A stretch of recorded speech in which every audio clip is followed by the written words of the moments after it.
Kan Anda telah mendaki hingga puncak Gunung Everest. Hampir tidak ada oksigen di paru-paru Anda, angin menerpa jaket Anda, dan es serta batu berderak di bawah kaki Anda. Anda berdiri di ketinggian 8.848 meter di atas permukaan laut, titik tertinggi di planet ini. Dan jika Anda membungkuk, mengambil salah satu batu, dan melihat lebih dekat, Anda akan menemukan sesuatu yang sulit dipercaya.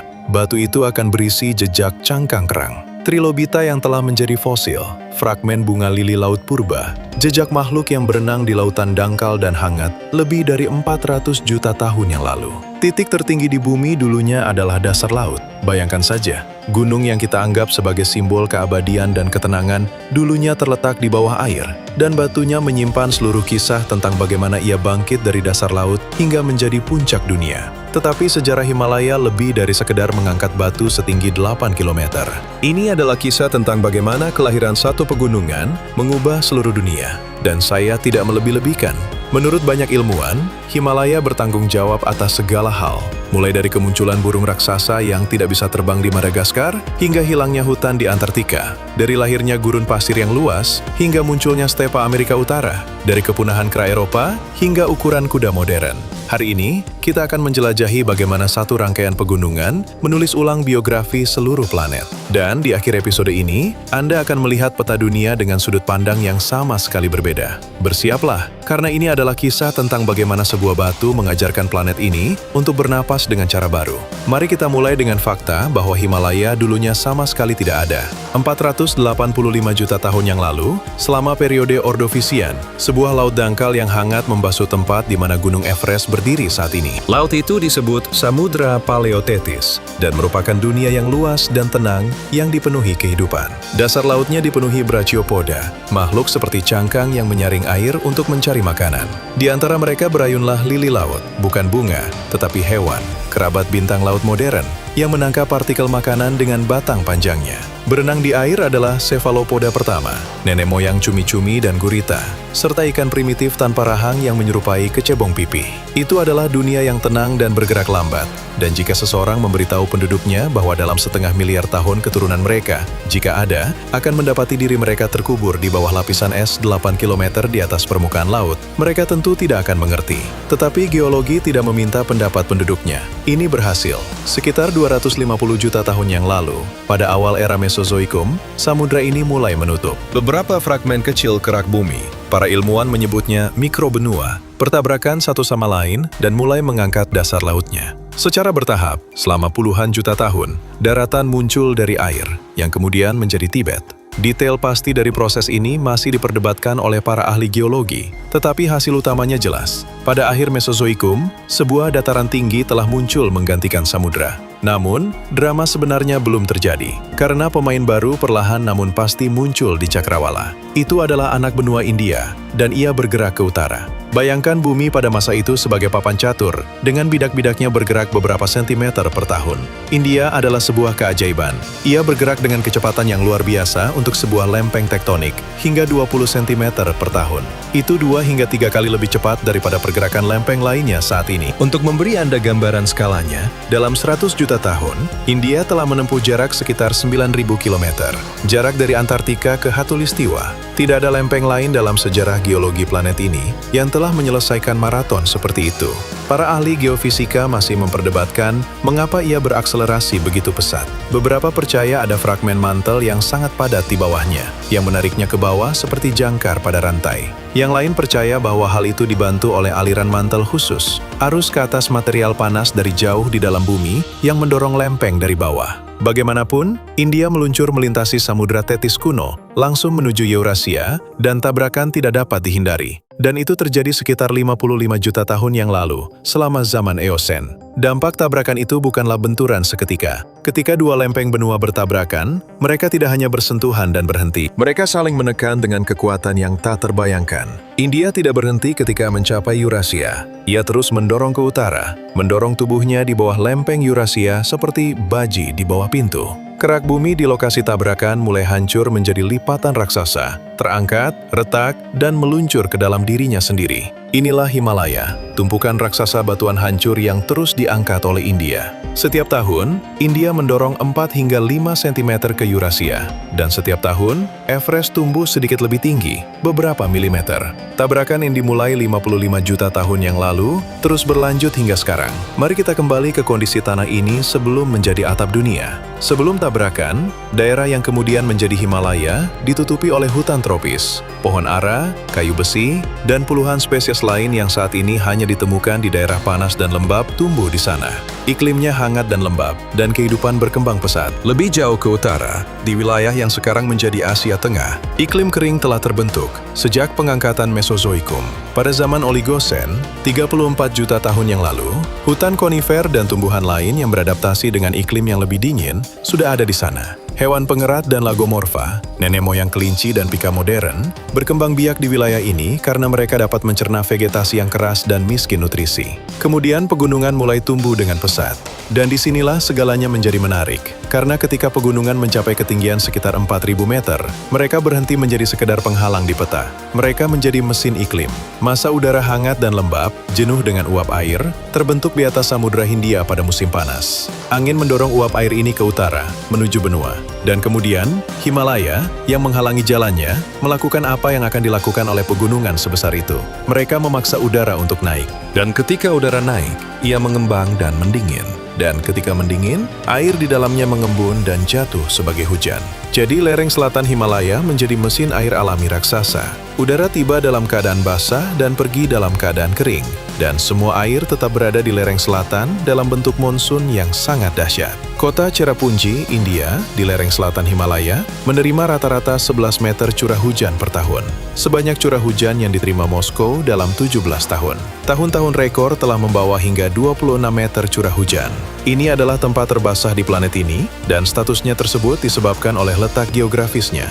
Dinding pegunungan yang menyerap semua kelembapan dari udara yang datang dari laut. Pada zaman Miosen, 23 juta tahun yang lalu, monsun telah menjadi sekuat seperti sekarang. Namun, di sisi utara pegunungan, udara yang datang kering dan kekurangan kelembapan. Hal ini menciptakan bayangan hujan, suatu daerah di mana monsun tidak lagi membawa air. Disinilah ekosistem mulai berubah dengan kecepatan yang menakjubkan. Di lereng selatan, tempat hutan ara yang panas sebelumnya tumbuh, peningkatan ketinggian dan curah hujan menciptakan lingkungan yang sama sekali baru. Tanaman tropis tidak dapat bertahan terhadap dingin di ketinggian dan digantikan oleh spesies baru. Pohon ek, plum, dan maple, tanaman yang tumbuh subur di iklim sedang, menemukan koridor baru untuk penyebaran dan mulai bergerak naik ke lereng dan sepanjang punggung bukit dalam jarak yang sangat jauh. Bagi beberapa spesies, ini adalah peluang. Bagi yang lain, sebuah bencana. Pegunungan yang meluas secara harfiah merobek ekosistem lama menjadi berkeping-keping. Populasi tumbuhan dan hewan yang sebelumnya hidup sebagai satu keluarga besar mendapati diri mereka terisolasi satu sama lain oleh punggung bukit yang tinggi dan jurang yang dalam. Sungai-sungai yang dialiri oleh monsun menggerogoti lereng, mengukir ngarai sedalam beberapa kilometer. Lanskap terpecah menjadi mosaik habitat yang sama sekali berbeda. Di sini ada padang rumput alpine, di sana ada hutan konifer, di sini lembah kering, di sana ada daerah tropis lembab di kaki gunung. Ketika suatu populasi menjadi terisolasi, keajaiban evolusi dimulai. Gen tidak lagi bercampur dengan kelompok tetangga, dan setiap populasi yang terisolasi mulai menempuh jalannya sendiri. Selama jutaan tahun, ini menyebabkan munculnya spesies baru, dan Himalaya menjadi pabrik spesiasi yang sesungguhnya. Saat ini, wilayah ini adalah rumah bagi lebih dari 4.000 spesies tumbuhan berbunga endemik, spesies yang tidak ditemukan di tempat lain di bumi. Jumlah ini sangat mencengangkan. Sebagai perbandingan, di seluruh Eropa, yang jauh lebih besar daripada Himalaya, terdapat sekitar setengah dari jumlah tumbuhan endemik tersebut. Kisahnya sama dengan hewan, reptil, amfibi, kupu-kupu, ikan, kepiting air tawar. Semuanya mengalami ledakan keanekaragaman. Dataran tinggi melahirkan macan tutul salju, yak, dan kambing gunung Himalaya. Kaki bukit melahirkan panda merah dan takin. Puluhan spesies kepiting air tawar telah muncul di sungai dan aliran air. Masing-masing beradaptasi dengan aliran air kecilnya sendiri, dan jika dipindahkan ke lembah tetangga, ia tidak akan bertahan hidup. Lebih banyak spesies kupu-kupu hidup di hutan pegunungan daripada di seluruh Amerika Utara jika digabungkan. Secara harfiah, setiap lembah, setiap punggung bukit di Himalaya adalah laboratorium evolusi mini, tempat kehidupan telah bereksperimen selama jutaan tahun. Sementara itu, di sisi lain pegunungan, gambaran yang berlawanannya terungkap. Lereng utara dan Asia Tengah yang terperangkap dalam bayangan hujan semakin mengering setiap mileniumnya.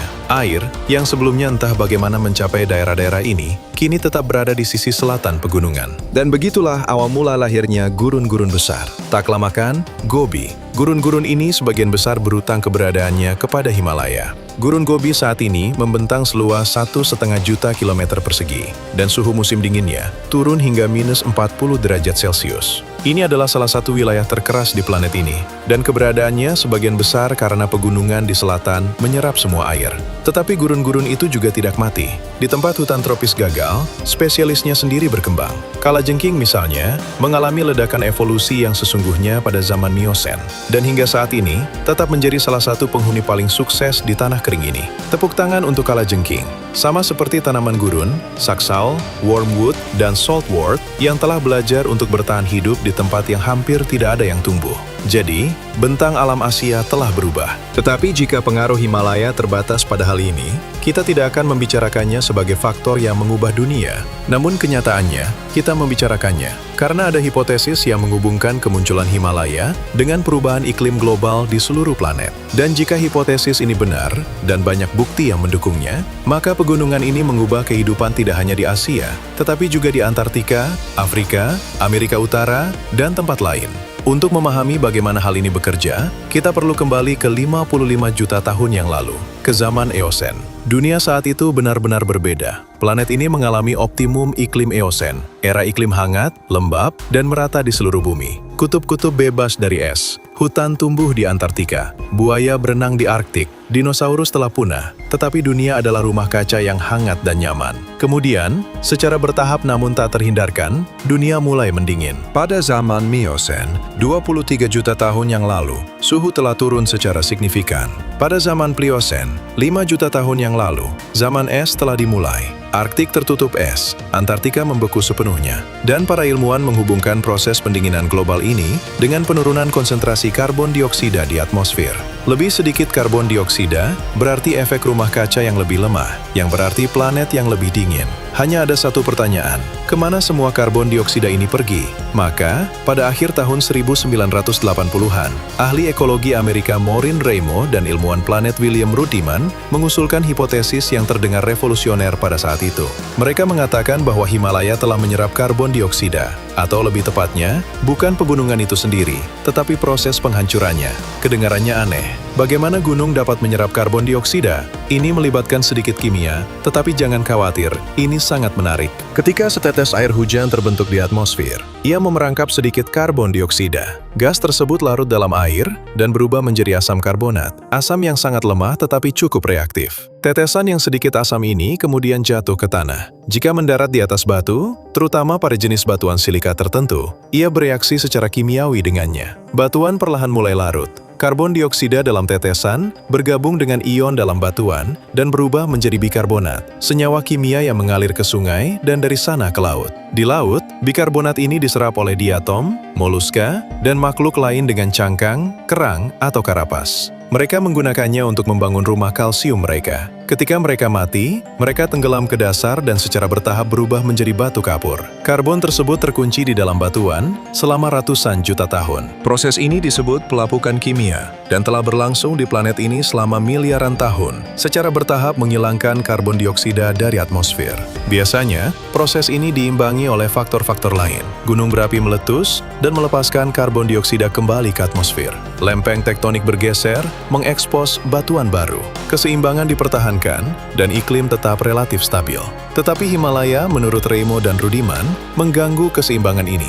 Bayangkan, Anda mengangkat massa batuan segar yang sangat besar dari jauh di dalam bumi dan monsun menghujaninya dengan hujan asam sepanjang tahun. Ini adalah reaksi kimia raksasa yang terjadi terus-menerus dalam skala planet. Pegunungan secara harfiah menyedot karbon dioksida dari atmosfer lebih cepat daripada yang dapat dikembalikan oleh gunung berapi, dan planet ini mulai mendingin. Para ilmuwan masih memperdebatkan seberapa besar kontribusi Himalaya terhadap pendinginan global. Beberapa percaya peran mereka dilebih-lebihkan, dan bahwa faktor lain, perubahan arus laut misalnya, adalah penyebab utamanya. Tetapi sebagian besar peneliti setuju bahwa pengangkatan pegunungan memainkan peran penting. Dan jika demikian, konsekuensinya bersifat planetar. Ambil contoh Antartika. Pada pertengahan Miosen, 14 juta tahun yang lalu, tempat itu masih relatif hangat dengan gletser yang tersebar dan tundra yang luas, mirip dengan tundra Kanada saat ini. Hutan beach tumbuh di sepanjang pantai, menjadi habitat serangga dan mungkin hewan kecil. Tetapi gelombang dingin Miosen mengakhiri semua itu. Suhu turun, gletser berpindah dari pegunungan dan mencapai pantai, dan vegetasi pun mati. Apa yang dulunya merupakan tanah yang sejuk dan nyaman dengan hutan beach dan padang rumput, berubah menjadi gurun es dalam beberapa juta tahun. Hutan Antartika terakhir, menurut inti yang dikumpulkan di Laut Ross, menghilang sekitar 14 juta tahunnya lalu. Antartika tenggelam dalam dingin abadi yang belum pernah muncul kembali. Saat ini, Antartika tertutup oleh lapisan es setebal 2 km, mengubur hutan yang menyimpan kenangan dunia hangat itu. Dan jika Himalaya benar-benar memicu pendinginan ini, maka muncul hubungan yang mengejutkan. Sebuah gunung yang tumbuh di Asia membunuh hutan di Antartika.